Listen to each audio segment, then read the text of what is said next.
6 ans. Ouais. C'est jeune. Oui. Enfin, moi, j'ai pas beaucoup de souvenirs en fait de cette période-là. Ouais, j'ai des flashs, mais j'ai pas de souvenirs précis, on va dire. Je me souviens surtout d'après. De temps en temps, il venait du coup à la maison. Enfin, il venait pas pour moi. Il venait pour voir ma mère en fait.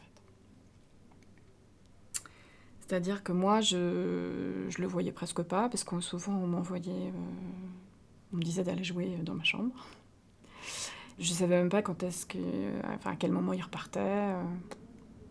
C'était comme ça, des apparitions, et puis il disparaissait. Un peu comme, un peu comme les fantômes. Et puis, en fait, un jour, ma mère m'a dit qu'il voulait me reconnaître. Je devais avoir 10, 11 ans, quelque chose comme ça. Et en fait, bah, moi, ça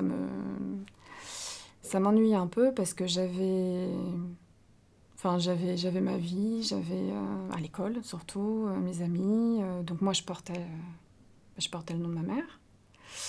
Et du coup, je sais pas, ça me gênait un peu de changer de nom, tout ça. Oui, le nom, c'est l'identité et c'est aussi la filiation. Oui, du coup, j'ai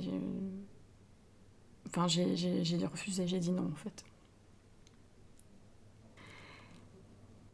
Et j'y pensais plus trop, depuis longtemps, jusqu'à ce que, en fait, je fasse un rêve. Donc là, il n'y a pas longtemps, il y a quelques jours.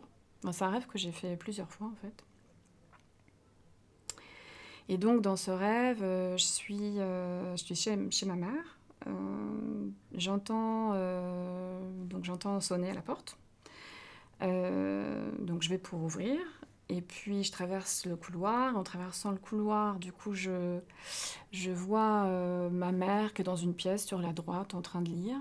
Comme si elle n'entendait pas, en fait, la sonnerie. Et donc, moi, je continue à traverser le couloir pour aller...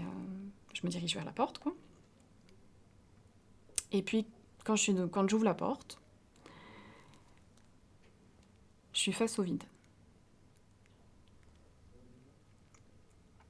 Les fantômes qui reviennent vous hanter.